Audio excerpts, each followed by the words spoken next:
hopefully you can Yes. you can all see my opening slide. So some of the introduction has already been made. So thank you very much, as I say, for the invitation. So I'm going to speak today about lots of work that I have been doing at Sheffield. A lot of this is extremely collaborative with colleagues across Sheffield, but also at neutron and synchrotron sources in the UK and around the world, and also with a large number of collaborators, as we'll see as we move through this. So I'll introduce the area, but essentially my interests are in looking at the relationship between the crystal structure of oxide materials and their properties. And as well as working on developing new battery materials, I lead a sort of parallel existence where I also look at some fundamental challenges in magnetism and metal insulated transitions. But lots of this is unified by a need to use advanced characterization techniques and neutron diffraction, both for magnetic structure determination and also for analyzing distribution of lithium in materials, is really one of the central planks of my research. So I won't be talking about magnetic materials, but what I will be doing is talking about some work which has developed out of sort of the fundamental science of looking at how ions can move through crystalline lattices. So the usual description of crystals is they involve immobilized atoms, which is why crystals retain their shape. They can be geologically stable over those sorts of timescales. And here we got some examples of some sort of fundamental work I've done looking at how ions can move in between the layers of perovskite and this solid state reactivity scheme in the top left-hand corner, where we can see the crystal structure is actually relaxing and changing its dimensions over the course of about a month. And we can track it using X-ray diffraction. And that's sort of interesting, intellectually stimulating work. In terms of sustainability, of course, this has relevance when we transfer ion mobility across, and we talk about how we could use this in terms of lithium moving through a lithium-ion battery. We also do lots of work looking at sodium-ion batteries, which have a large impact in terms of long-term sustainability at a global scale. But today I'm going to focus my discussions on talking about the ideas we use to look at lithium-ion batteries, and particularly how we can move towards using solid-state electrolytes for these applications. So here we have a schematic which is probably very familiar to many of us, where we have a cathode. On the left is some sort of layered transition metal oxide, and on the right-hand side of the screen we have graphite. And when we charge up our battery, we apply a potential to drive the lithium ions from between the layers of the transition metal oxide, in between the layers of the graphite, and when we discharge our battery, we allow the reverse process to occur.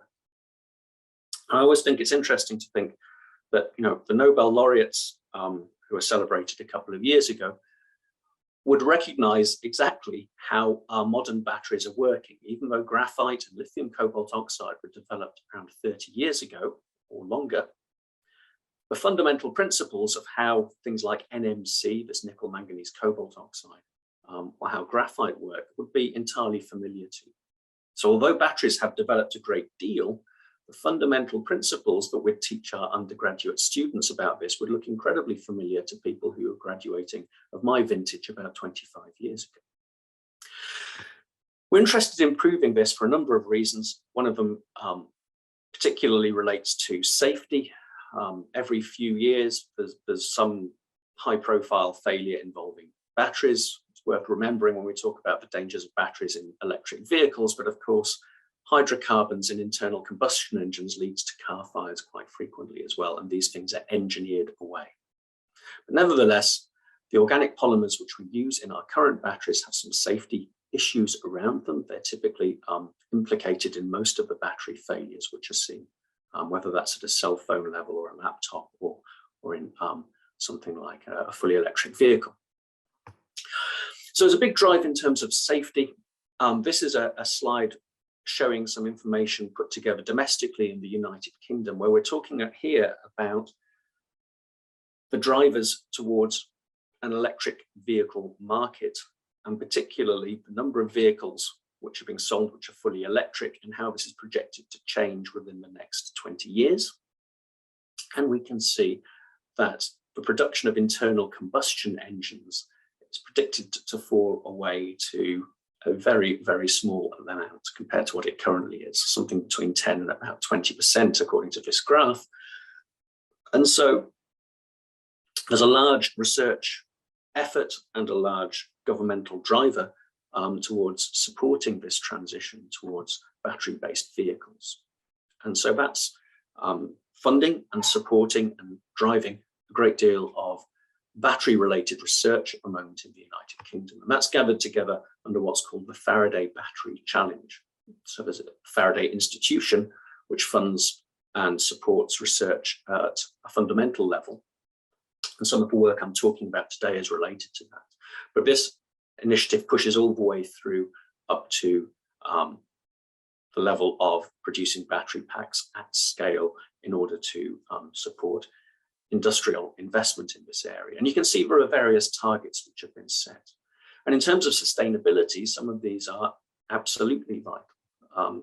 Cost is obviously an economic driver, but when we're talking about things like the recyclability of batteries or the lifetime of a battery in its first life, which is another key parameter, as well as things like energy density and power density, we can see that these overlap a great deal with sustainable ambitions. There's a very large change that needs to be made between our approach to, say, using high-cost batteries in consumer electronics, such as mobile phones or even laptops, where typically recycling in place there is very low, compared to the level of recycling we're going to need when we're talking about possibly 400 kilos of battery, which are coming out of a fully electric vehicle at the end of its life. And so sustainability is going to only grow, and it's going to grow at a rate which will be mapped by how quickly cars are taken off the road and these large-scale, large-volume battery packs come out of circulation and need to find alternative uses. As well as that aspect of sustainability, of course, much of our battery technology uses cobalt. Lithium also potentially has some scarcity problems when we look at the scale which would be needed for all electric vehicles at a global level. But if people haven't encountered it, then this report from a Dutch group, Cobalt Blues, detailing exactly the conditions under which a lot of the cobalt is extracted from the Democratic Republic of Congo and other countries in the region, is some pretty stark reading. Lithium availability, as I said, globally is limited. And so if people could move their technology across from lithium-ion batteries to sodium-ion batteries, that would have a major impact on how, first of all, cost, but also geographical distribution of that and how we could manufacture at scale. So what is driving lots of the work on next generation batteries? Well, if we look at the graph on the right-hand side, this is showing the cost breakdown for various components in the cathode. And the area shown in black and grey relate to the costs of the cathode material and the cathode material processing and manufacturing costs. And you can see for a variety of different cathode technologies here, which are nickel, manganese, cobalt based predominantly, but also things like lithium nickel oxide, that cost is making up, in most cases, the majority of the total cost of the cathode. So if we can move away from using some of these cobalt-based technologies to more earth-abundant systems, we could see, as well as sustainability benefits, we could see economic benefits from that also. So I'm going to talk briefly about a couple of classes of materials which are very exciting right now, and then move on to talking about solid-state batteries and how we've used our insight into solid-state electrolytes to look at those things. So some of the work which is going on in Sheffield and elsewhere globally is to look at removing cobalt entirely from some of these cathode materials. So the lithium cobalt oxide, we're probably familiar with textbooks, was developed in work supported by Sony to enable their camcorder technology in the early 1990s. And that worked very well for that application, but that was a niche application involving batteries at a scale of probably a few tens of grams. Right? It's not applicable to try and scale that up to the global problem of tackling climate emergency. The cost of cobalt is a problem. The availability of cobalt is also a considerable challenge. So what we'd like to do is replace the lithium cobalt oxide with more earth abundant elements, and nickel manganese cobalt is emerging as a very attractive alternative, where the cobalt is replaced by a mixture of nickel and manganese, and that's a current technology which is available commercially. What we'd like to do is use nickel entirely and make lithium nickel oxide. There are some challenges about that. First of all, to try and get the correct crystal structure to form is extremely difficult due to mixing of lithium and nickel. And then there can also be instabilities when cycling. But the benefit of this is we could move up our battery capacity from around 140 milliamp hours per gram for lithium cobalt oxide up to more than 200 milliamp hours per gram. So our battery pack would become lighter and smaller, as well as cheaper and more sustainable. And we can look at the behavior of this material, and we see that it's actually coming down to crystal chemistry and phase transitions. And one of the major differences between this NCM111 material, which is a commercial material, and the lithium nickel oxide is that as the voltage is increased, the lithium nickel oxide goes through a more sudden phase transition. And this abrupt transition is also associated with a significant volume change. And in terms of macroscopic observations of the particle size, this leads to cracking. So we can see this clear correlation between the crystal chemistry, phase transition, and the stability of the object as a macroscopic entity. There are also challenges involving the surface stability of lithium nickel oxide. So we can see that, for example, it's more reactive in terms of reacting with moisture or CO2 from the atmosphere. And also this can lead to loss of the layered structure, which is necessary to give us the intercalation behavior that's needed. So there are some challenges around lithium nickel oxide, which is why it's not currently a technology which is at market, but there are some possible solutions to it. So we can look at changing the composition. We can target some of these compositional changes towards the surface to try and mitigate some of the surface problems, either of reactivity or loss of crystal ordering. And also there's work which can be done looking at how the particle shape, which crystal facets are exposed, has an effect both on the chemical reactivity, but also on the mechanical properties and the cracking. And so we can move across from looking at tailored particle morphologies. For example, if we can make this sort of hexagonal plate on the right-hand side of the screen, does it give us different cracking, different mechanical properties to the particles shown on the left? So this comes down to control of synthetic chemistry at the research level, but also some control of chemical process engineering as these things scale up in size. And some of the work we've been doing here is looking at making lithium nickel oxide in a round bottom flask. Might be a classic way of making this in a chemistry research lab, comparing it with the commercial material, both in terms of electron microscopy to look at particle size distribution, but also using X-ray diffraction to look at the broadening of the Bragg peaks. What we're developing at Sheffield in the coming years is to scale up from these types of activities in our research lab to look at more sustainable manufacturing. And so we've been successful in winning grants to look at this in collaboration with process engineers who can design microwave cavities. And so this graph at the top of showing a continuous stirred tank reactor is coming from a continuous production process where we're able to make lithium nickel oxide, which has a helpful looking particle size distribution. The Bragg broadening looks to be in the range which we want. And we're developing from looking at continuous processing involving solution to looking at continuous processing in solution also involving microwave resonance to give us our heating. And I'll talk a little bit about some of our work on microwave reactivity when we come to the solid state electrolytes. So lithium nickel oxide is an exciting future material, but another one which has tremendous potential to transform how we think about battery capacity and battery function compared to lithium cobalt oxide are these disordered rock salt materials. Now, disordered rock salts might sound rather like layered rock salts in terms of lithium cobalt oxide, but they can actually have much higher discharge capacities and energy densities.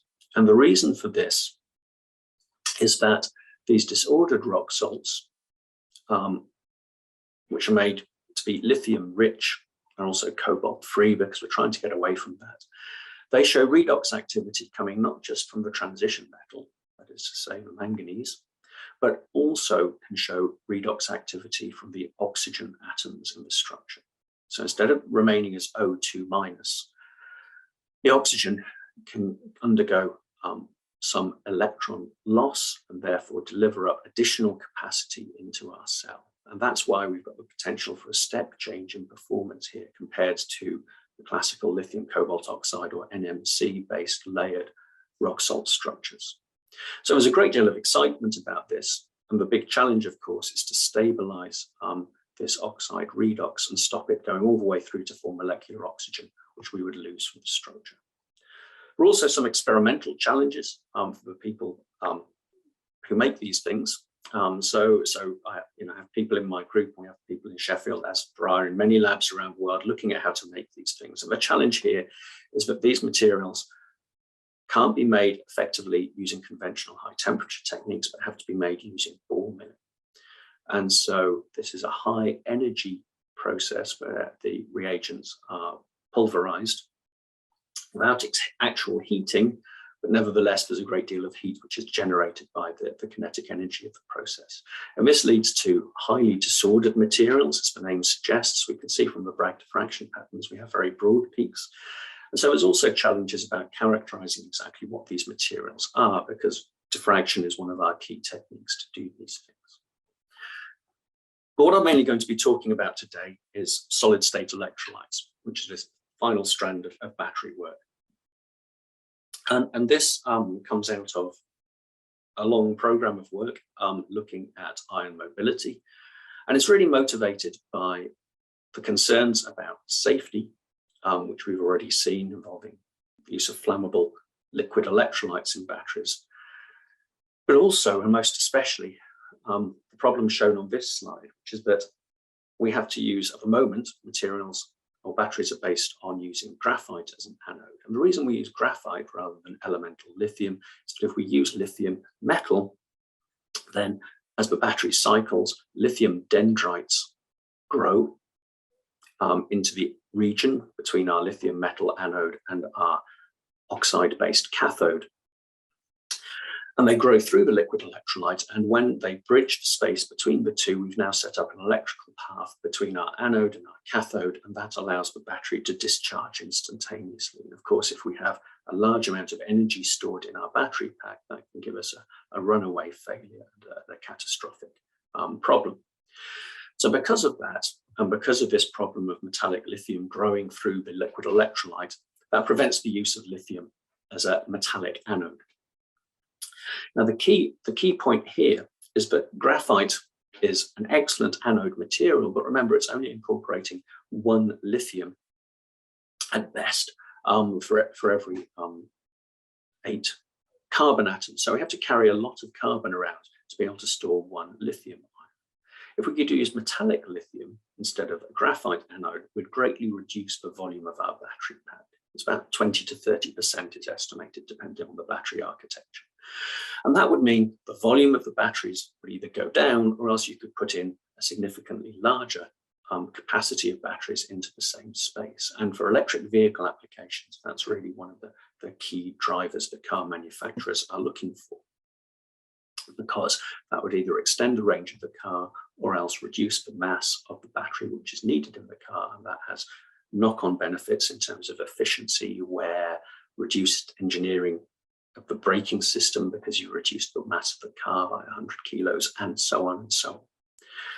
So what we'd really like to do is use lithium metal. And that's driven a search for lithium electrolytes, which are solid. So we're looking for solid state electrolytes to try and replace the flammable liquid electrolytes. We'd like these solid state electrolytes to be chemically inert, unreactive, and stable. And so for a number of years, lithium containing garnet materials have been made. And so this summarizes some work I did quite a number of years ago looking at the crystal chemistry of lithium garnets.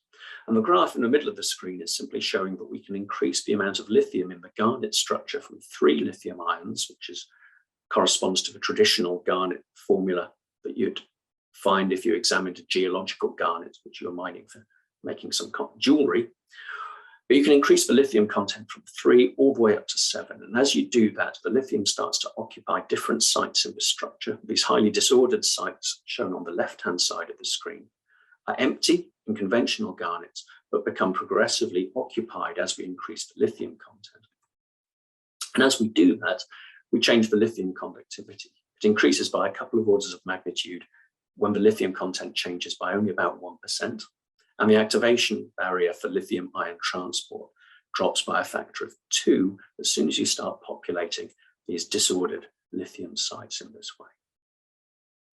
There's been a great deal of work done on these systems. Subsequently, this material, lithium aluminium lanthanum zirconium oxide, is usually referred to as LLZO.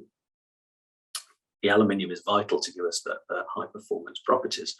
This now has conductivities of 10 to the minus 3 Siemens per centimeter. And Wolfgang Zier did a lovely job of summarizing various findings in this Dalton transaction paper. It really shows that there is a challenge here in terms of measuring conductivity, because you can see a spread of over an order of magnitude for different reports of what are purportedly exactly the same chemical composition. But the point here is that in this crystal system for LLZO, we can achieve a lithium conductivity which is high enough to be used in a solid state battery. And we can do work to map how the lithium moves through the material. And this slide really summarizes the 2 lithium environments. On the left in red, we see the tetrahedral sites that lithium occupies conventionally in the garnet. On the right-hand side, in the fast conducting phases, we can see it's also occupying these edge-sharing octahedra, and that gives us this 3-dimensional pathway for lithium to move through the structure. So the garnets are interesting for a number of reasons, but also they're enormously flexible. So this shows some of the elements which have been put into these lithium conducting garnets. I made this slide a couple of years ago, and I'm sure it has been updated since, but we can see a wide range of elements, both in terms of oxidation state, say from magnesium 2+ to tungsten 6+ or tellurium 6+, but also cation sites. So we can see that sort of barium down to calcium can all go into similar structures. So what we've been doing is looking at making these garnet materials in a more sustainable way, because the conventional way of making these things involved 1.5 days of heating at over 1200 degrees C, and it was problematic because it was difficult to control. You'd have challenges of lithium loss and also reaction with the alumina containment. And so what this slide is doing is just showing us some neutron diffraction analysis of material which we made in 1 hour using a microwave heating process.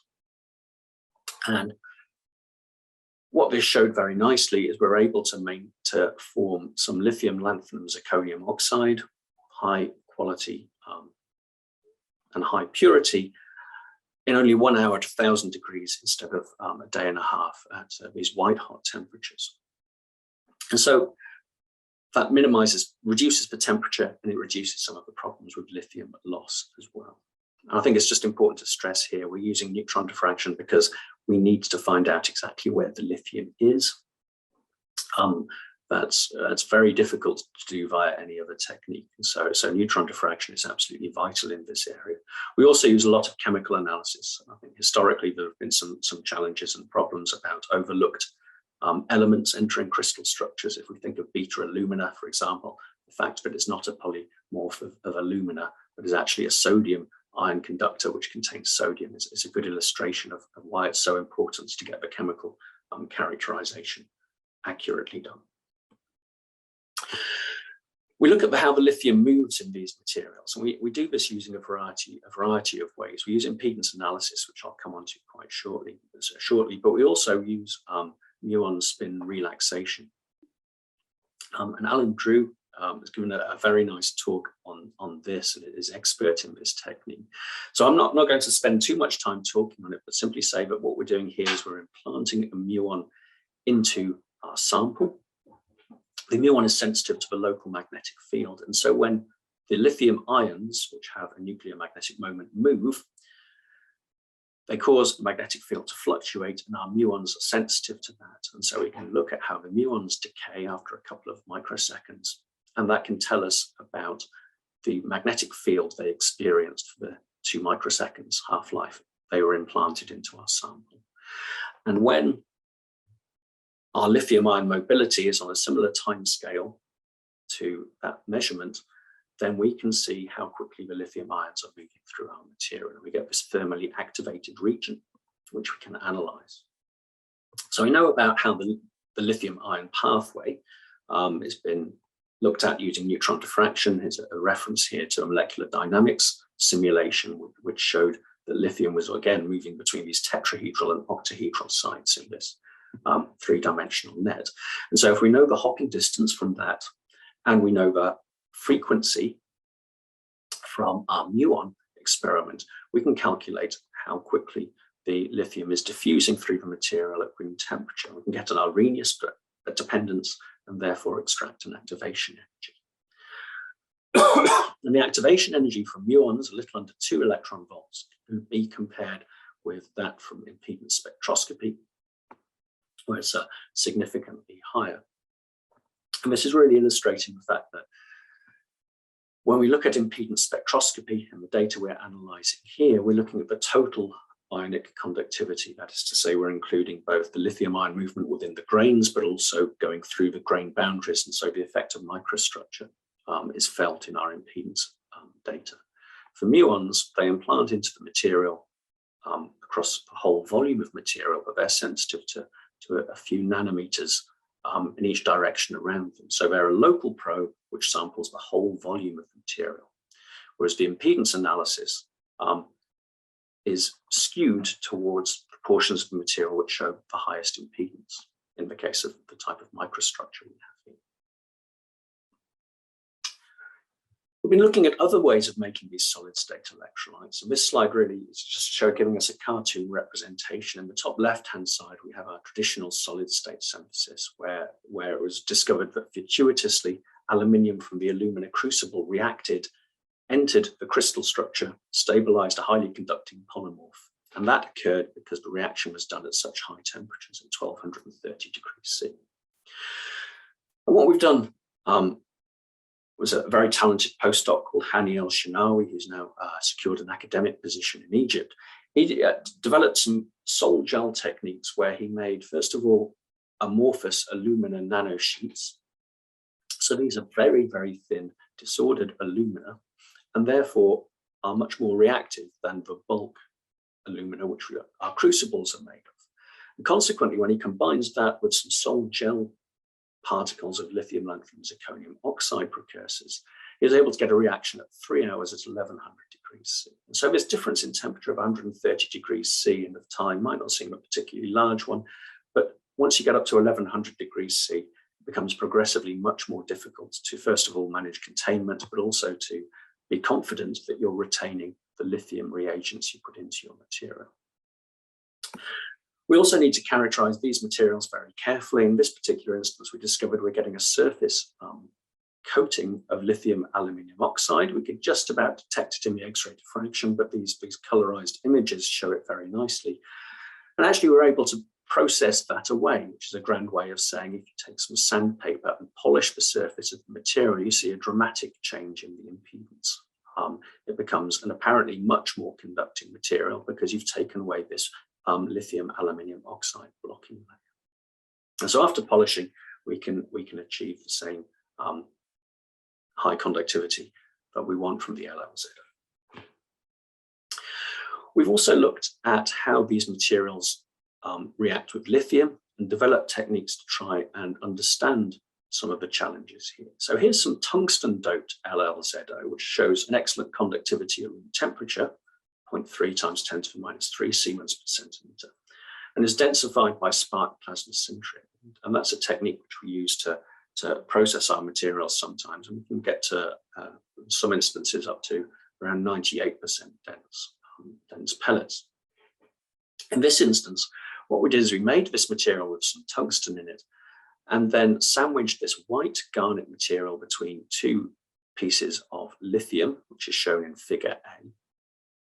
And what we discovered is, after a period of time, there'd clearly been a reaction. The pellet had changed color to become brown. And we saw changes in resistance. So we wanted to understand exactly how this reaction was occurring. And so we looked at this densified material using impedance spectroscopy. So here are data showing what has happened to the impedance of the material after a period of time. We can see it's gradually getting an increased resistance over the course of a few days. And what we wanted to do is understand the mechanism for that, because this is going to be related to some of the challenges about lithium dendrite growth, the mechanisms for failure if we're putting garnets into materials. And so we've looked at this material, both as the pristine material and after being allowed to react with lithium. And what we see is the as-made material.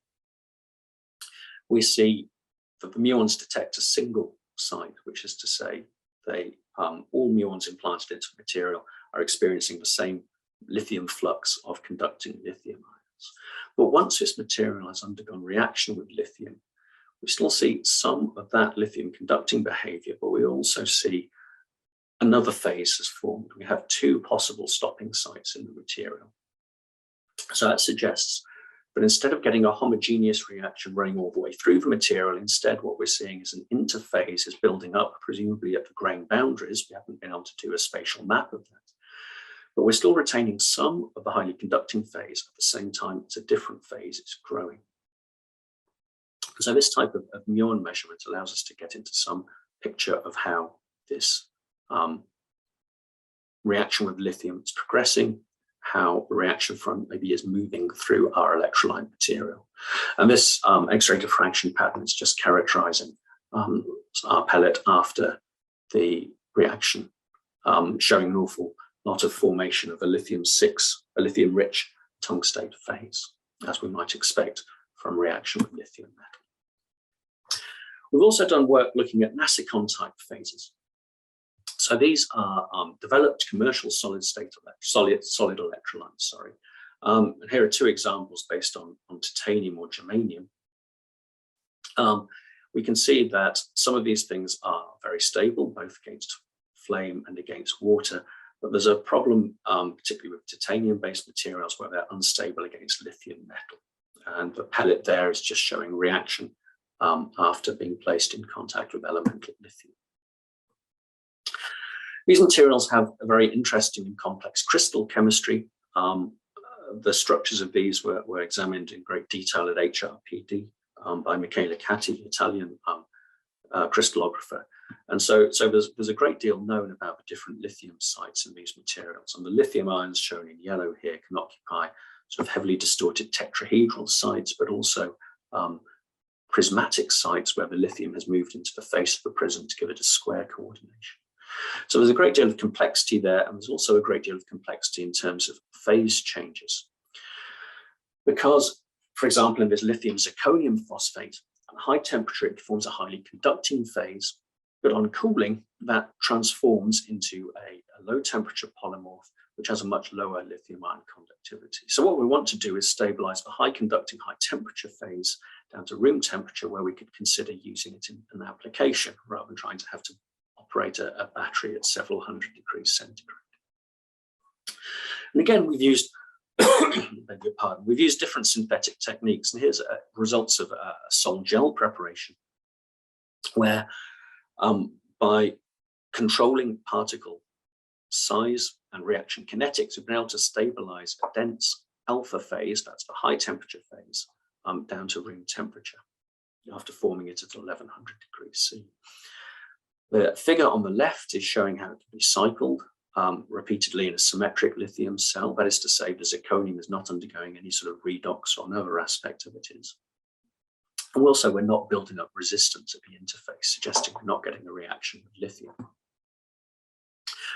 What we can do is we can also look at this material and densify it, and then deposit on a layer of the titanium analog, lithium titanium 2 phosphate, is shown in the bottom right-hand corner. So you can see here we've put down about a 10 micron thick layer of lithium titanium phosphate. The electron the EDAX map shows the titanium is very well contained in the layer. It's not bleeding across the interface.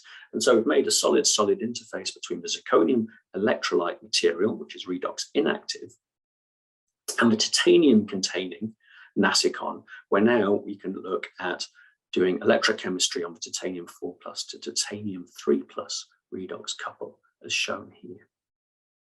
The advantage here is that when you look at the chemical composition, we are only changing the titanium to zirconium. So if you have other aspects of the interface which you're trying to control here, we've minimized the difference as much as possible. We've lattice matched them and chemically composition matched.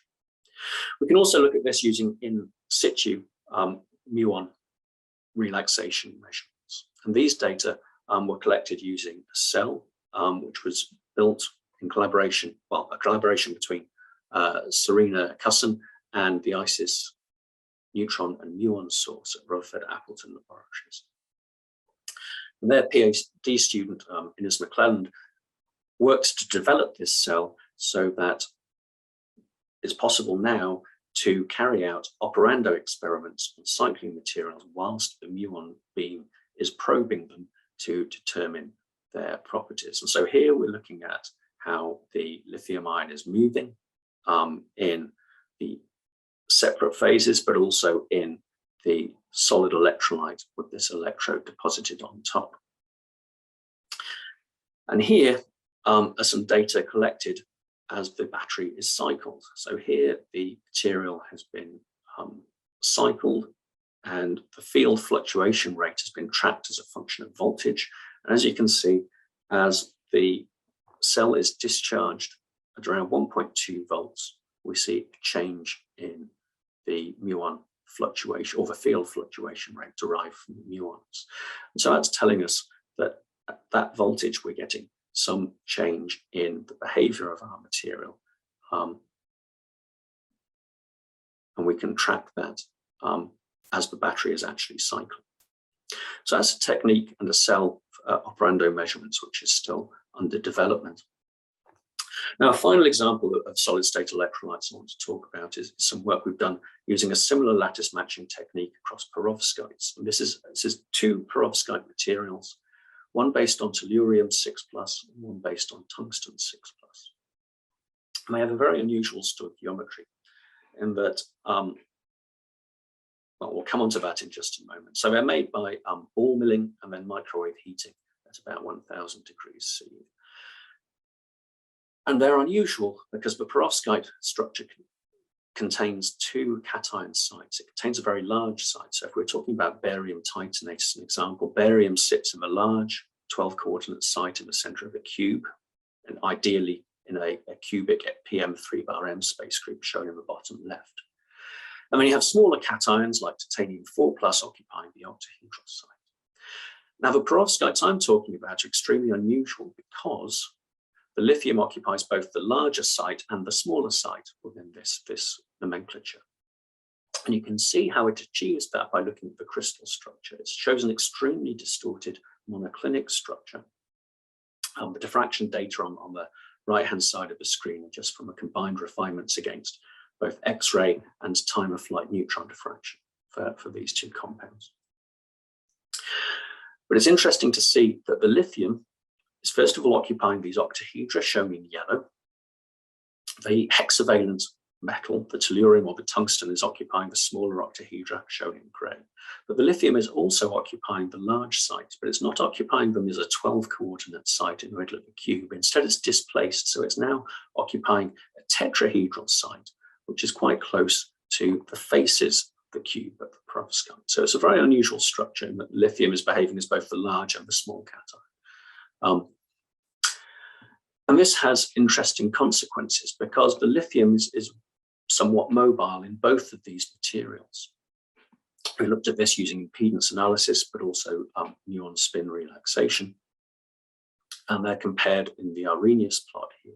Now, the conductivity of both of these things is not what one would call a fast room temperature conductor, but on the other hand, neither is it a non-conducting material. So the conductivity is around 10 to the minus 5 at about 120 degrees centigrade. So at room temperature, that would be a good value, but it wouldn't certainly be, we'd like it to be 1 or 2 orders of magnitude higher. But on the other hand, when we look at garnets, such as this stoichiometry, that doesn't achieve a similar conductivity until about 600 degrees centigrade. And actually, that garnet has exactly the same cation ratios as our perovskite. So that's the rival structure which could be made. If the lithium wasn't able to occupy both the large and small sites, it would form a garnet phase instead, as it does for the neodymium material.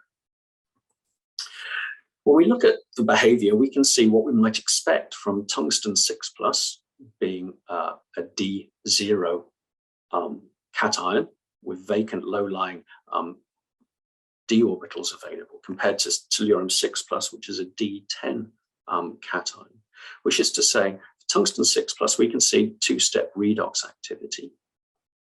Whereas for the tellurium material, once we've discounted the effect of the binder which was used, we see actually that material doesn't show any redox activity. In fact, it's actually stable up to 5 volts, which is quite a high stability window.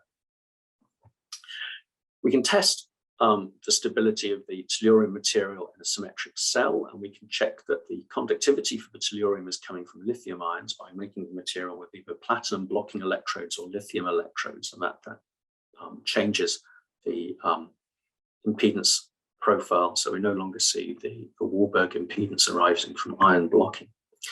But essentially what this slide is summarizing is that if we make 2 materials, one with tungsten, one with tellurium, the tungsten material gives us redox activity, which we'd look for in an electrode functionality, whereas the tellurium, with almost exactly the same structure, the same space group, and the smallest possible change in terms of chemical composition, is now behaving like an electrolyte.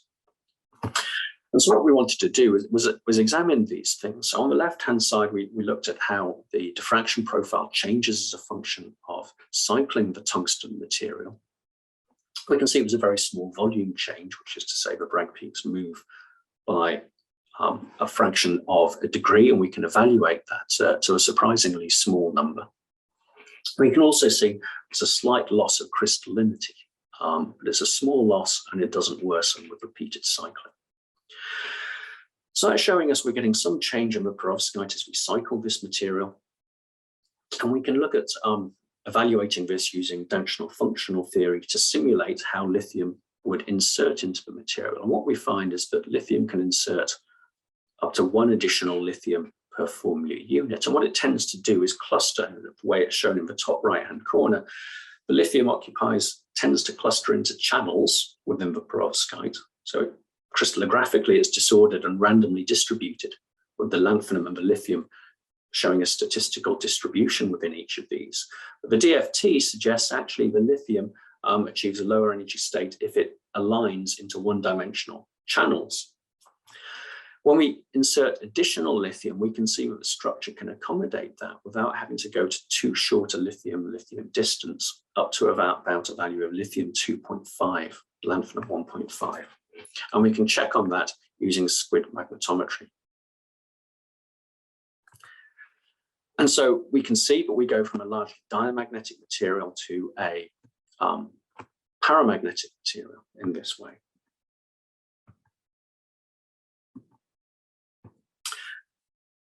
And so we can put these things together. I'm just wrapping up in my last slide now. If we put these things together, we can make an electrode out of the tungsten material, and then make an electrolyte, which is 80% by weight tellurium. We need to add a small amount of ionic liquid to help with the wetting and managing the interface there. And then if we build this into a cell using lithium metal, we can see that we can make a cell out of perovskite electrolyte, perovskite electrode, and we retain the cycling behavior, which we see if we use a conventional liquid electrolyte. So we've got redox activity coming from the tungsten, electrolyte stability coming from the tellurium material, and we're looking at how we can pull these things together to make an all-solid-state device. So just to summarize some of the things I've talked about here, really the big challenges about solid-state batteries involve managing interfaces, managing stability, And also the challenges around manufacturing these things are going to be considerable, because with liquids, we can rely on wetting. With solids, we have to assemble this thing very carefully so that it retains interface stability with cycling. Okay, so I'll wrap up there. There are recognition of a large number of funding bodies and collaborators. As I said, this is a hugely collaborative piece of work. So Serena Cussen leads the Future Cap project, and I've worked with Serena for quite a number of years, including on lots of the Garnet work, stretching back over about 5 or 6 years. And I'd particularly like to thank Ines McClelland, who's a current PhD student, but also Hani El-Shinawi and Marco Amores, who both did a great deal of work on solid state electrolytes and now moved on to permanent academic positions elsewhere. So I'll stop at that, and I'll be very happy to take any questions.